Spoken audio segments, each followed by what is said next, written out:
ইনায়া অবাক চোখে অরণ্যের দিকে তাকিয়ে থাকে। সাফায়াতের কথা অরণ্য কি করে জানে? ইনায়া এই বিষয়ে অরণ্যের সাথে কোনো কথা বলে নাই বা আলোচনাও করে নাই। তাহলে কি অরণ্য ইনায়ার উপর গুপ্তচর লাগিয়ে নজর রাখছে? আর ইনায়ার নানার ঠিকানা অরণ্য কোথা থেকে জানল? এইসব ঘটনার পিছনে কোথাও অরণ্য আসল অপরাধী না তো? ইনায়া মনে সন্দেহ নিয়ে জিজ্ঞাসা করে, অরণ্য, আপনি কি করে সাফায়াতের বিষয়ে জানতে পারলেন? আপনি কি আমার উপর লুকিয়ে নজর রাখছেন? আমি আপনার শত্রু, তাই এইসব ঘটনার পিছনে আপনার কোনো ষড়যন্ত্র নাই তো? ইনায়ার কথা শুনে অরণ্য ওর দিক থেকে দূরে সরে যায়। এরপর আয়নার সামনে দাঁড়িয়ে নিজেকে ভালো করে দেখতে থাকে। অন্যদিকে ইনায়া অরণ্যর উত্তরের অপেক্ষা করছে, কিন্তু সেই বিষয়ে অরণ্যের কোনো ধ্যান নাই। ইনায়া এইবার ব্রুকুচকে অরণ্যকে জিজ্ঞেস করে, অরণ্য, আপনি আমার কথার উত্তর দিচ্ছেন না কেন? আর আয়নার সামনে দাঁড়িয়ে নিজের চেহারায় কি দেখে যাচ্ছেন? ইনায়ার কথা শুনে অরণ্য পিছনে ফিরে তাকিয়ে বলে, আমার এই সুদর্শন চেহারা দেখছি। সত্যি আমি এত সুন্দর কেন?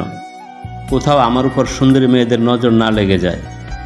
অরণ্যর কথায় ইনায়া যথেষ্ট বিরক্ত হয়েছে। সে কি জিজ্ঞেস করছে আর অরণ্য কি উত্তর দিচ্ছে। ইনায়া এগিয়ে গিয়ে আয়নার সামনে থেকে অরণ্যর হাত ধরে পিছনের দিকে ঘুরিয়ে দেয়। অরণ্য শান্ত হয়ে ইনায়ার দিকে তাকিয়ে থাকে, কিন্তু ইনায়া রাগী কণ্ঠে বলে, অরণ্য, আমার কথার উত্তর দেন। আপনি কি সত্যি আমার বিরুদ্ধে এইসব ষড়যন্ত্র করছেন? আর সাফায়াত মামার বিষয়ে আপনি কি করে জানেন? নানুর বাড়ির ঠিকানায় আপনাকে কে দিয়েছে? ইনায়ার কথা শুনে অরণ্য ওর দিকে এগিয়ে যায়। এরপর ইনায়ার কাছে গিয়ে শান্ত গলায় বলে, ইনায়া, আপনার সাথে আমার কোনো শত্রুতা নাই, তাই আপনাকে শাস্তিও আমি দিতে চাই না। আর সাফায়াতের বিষয়ে সব তথ্য আমার কাছে আগের থেকে আছে, কারণ আপনার বিষয়ে সকল ইনফরমেশন বিয়ের আগে থেকে আমি জেনে নিয়েছি। রূপনগর আপনার নানার বাড়ি, সেখানে গেলে অনেক তথ্যের বিষয়ে আপনি জানতে পারবেন। অরণ্য, রূপনগর গেলে কি তথ্য পাওয়া যাবে? সাফায়াত মামা অ্যাক্সিডেন্টে মারা গেছে 5 বছর আগে। বার্ধক্যজনিত কারণে নানাও মারা গেছে। এখন সেখানে গিয়ে কার কাছ থেকে কি তথ্য পাওয়া যাবে? ইনায়া, আপনার মামার মৃত্যু স্বাভাবিক না, কারণ ওনার মৃত্যুর পরও কেউ অফিসের এমডির দায়িত্ব পালন করেছে। হয় আপনার মামার মৃত্যুর ঘটনা সাজানো, না হয় আপনার আড়ালে অন্য কোনো শত্রু আছে যে এখনও আগন্তুক। অরণ্যর কথায় সম্মতি জানায় ইনায়া। অরণ্যর বলা প্রতিটি কথায় যুক্তি আছে। সত্যি তার মামার মৃত্যুর বিষয়ে সঠিক তথ্য তাকে জানতে হবে। সাফায়াতের মৃত্যুর পর নিশ্চয়ই তার কবর দেওয়া হয়েছে রূপনগরে। সেখানে গেলে আসল সত্যি জানা যাবে, আর গ্রামের মানুষ তার নানা আর মামার বিষয়ে তাকে নতুন তথ্য দিতে পারবে। সবথেকে জরুরি বিষয়, ইনায়া কখনো তার নানার বাড়ি যায় নাই। সেখানে গিয়ে বেরিয়েও আসা যাবে। ইনায়া কথাটা ভাবে। এরপর সে বিছানায় বসে এসএস কোম্পানির কাগজগুলি আরও ভালো করে দেখতে থাকে। রাত প্রায় 12টা। অরণ্য সোফায় শুয়ে ঘুমিয়ে পড়ছে, কিন্তু ইনায়ের চোখে ঘুম নেই। সারাদিন এই সাফায়াত নাম নিয়ে এত চিন্তা করেছে যে তার এখন মাথা ব্যথা করছে। যদি এখন 1 কাপ কফি না খায় তাহলে সে শান্তি পাবে না। ইনায়া বিছানা ছেড়ে উঠে দাঁড়ায়। এরপর ধীরে ধীরে দরজা খুলে রুম থেকে বের হয়ে যায়। ইনায়া সিঁড়ি দিয়ে নিচে নামার সময় অনুভব করে তার পিছনে একজন মানুষের ছায়া আসছে। ইনায়া ভয় পেয়ে শুকনো ডুব গিলে সে অতি সাবধানে সিঁড়ি দিয়ে নিচে নেমে যায়। ইনায়া দেখে সেই মানুষ সিঁড়ি দিয়ে তার সাথে নিচে নেমে আসছে। ইনায়া একটু দাঁড়িয়ে নিজেকে শান্ত করে, এরপর পিছনে ফিরতে গেলে সে কারো বুকের সাথে ধাক্কা খায়। ইনায়া চোখ খুলে দেখে তার সামনে অরণ্য দাঁড়িয়ে আছে। ইনায়া, কি করছেন আপনি এত রাতে এখানে? অরণ্য, আপনি? তাহলে কি এতক্ষণ আপনি আমার পিছনে এসেছিলেন? আমি। আসলে আমার ঘুম আসছিল না, তাই চোখ বন্ধ করে শুয়েছিলাম। তখন আপনাকে রুমের দরজা দিয়ে বেরিয়ে যেতে দেখলাম, যার জন্য আপনার পিছনে এসেছি। ও, আমি আরও ভয় পেয়ে গিয়েছিলাম। ইনায়া কথাটা বলে সামনের দিকে এগিয়ে যায়, কিন্তু তার ভয় করছে একা যেতে। ইনায়া আবার ফিরে আসে অরণ্যর কাছে।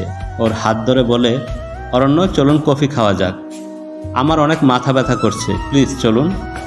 ইনায়ার কথা অরণ্যর কান অবধি পৌঁছায় নাই, কারণ অরণ্য এখন তার হাতে থাকা ইনায়ার হাতকে দেখছে। ইনায়া খুব শক্ত করে অরণ্যর হাত ধরে আছে, যেন অরণ্যর হাত ছেড়ে দিলে সে পালিয়ে যাবে। ইনায়ার চেহারায় কি অদ্ভুত মায়া আছে, যা সবসময় অরণ্যকে মুগ্ধ করে। ইনায়ার প্রতি নেশা কাজ করে অরণ্যর ভাবনার মাঝে ইনায়া তার হাত শক্ত করে ধরে রান্নাঘরে নিয়ে যায়। ইনায়া রান্নাঘরের চুলায় চা বসিয়ে দেয়। অরণ্য ইনায়ার দিকে তাকিয়ে থাকে। ইনায়া মাথার চুল সুন্দর করে বেঁধে নেয়, এরপর কফি তৈরি করতে থাকে। ইনায়া বলে, অরণ্য আপনি কি কফি খাবেন? আমি কি আপনার জন্য 1 কাপ কফি তৈরি করব? ইনায়া, আপনি দিলে আমি বিষও খেয়ে নিতে পারি। যদি সত্যি কফির মধ্যে বিষ মিশিয়ে দেই? আমিও সত্যি সত্যি আমার হাতে বিষ খেয়ে নেব। অরণ্যর কথা শুনে ইনায়ার মুখে লজ্জা মিশ্রিত হাসি ফুটে ওঠে। এরপর সে কফি তৈরির দিকে আবারও মনোযোগ দেয়। প্রায় 10 মিনিট পর কফি তৈরি হয়। ইনায়া কফির কাপ অরণ্যর হাতে দেয়। এরপর নিজের এক হাতে কফি নিয়ে খেতে থাকে। ইনায়া বলে, অরণ্য কফি কেমন হয়েছে? অনেক ভালো। দেখতে হবে না কে তৈরি করেছে? আমার বউ তৈরি করেছে। অরণ্য আর ইনায়ার খুনসুটির মধ্যে তারা কফি খাওয়া শেষ করে। এরপর রুমে ফিরে আসে। সেখানে এসে ইনায়া বেডে শুয়ে পড়ে। অরণ্য গিয়ে তার সোফায় শুয়ে পড়ে। অরণ্য আর ইনায়া একে অপরের দিকে তাকিয়ে থাকে। তাদের একজোড়া চোখের মিলন হয়। ইনায়া চোখ বন্ধ করে ঘুমিয়ে পড়ে। অরণ্য অল্প সময় ইনায়ার ঘুমন্ত মুখের দিকে তাকিয়ে থাকে।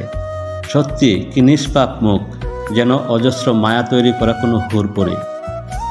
সকাল হয়ে যায়। অরণ্য আর ইনায়া ঘুম থেকে উঠে পড়ে। ইনায়া কাবার থেকে কাপড় নিয়ে নিজের ব্যাগে গুছিয়ে রাখতে থাকে। অরণ্য গোসল করতে ওয়াশরুমে যায়। এর প্রায় 10 মিনিট পর অরণ্য দেখে সে কাপড় নিয়ে আসতে ভুলে গেছে। অরণ্য বাহিরে থাকা ইনায়াকে ডাক দেয়, ইনায়া, আমার কাবার থেকে কাপড় এনে দেন একটু, আমি জামা কাপড় নিয়ে আসতে ভুলে গেছি। অরণ্যর ডাক শুনে ইনায়া কাপড় নিয়ে আসে। এরপর অরণ্যর ওয়াশরুমের বাহিরে দাঁড়িয়ে তাকে ডাক দেয়। অরণ্য হাত বাড়িয়ে দেয়। ইনায়া তার হাতে কাপড় দেয়, কিন্তু অরণ্য ভুল করে ইনায়ার হাত ধরে ওকে সহ ওয়াশরুমের ভিতরে নিয়ে আসে। ইনায়া অবাক হয়ে বলে, অরণ্য কি করছেন আপনি? অরণ্য যখন বুঝতে পারে সে ভুল করে ইনায়ার হাত ধরে তাকে ভিতরে নিয়ে এসেছে, তখন অরণ্য বলে, সরি ইনায়া, আসলে আমি খেয়াল করি নাই।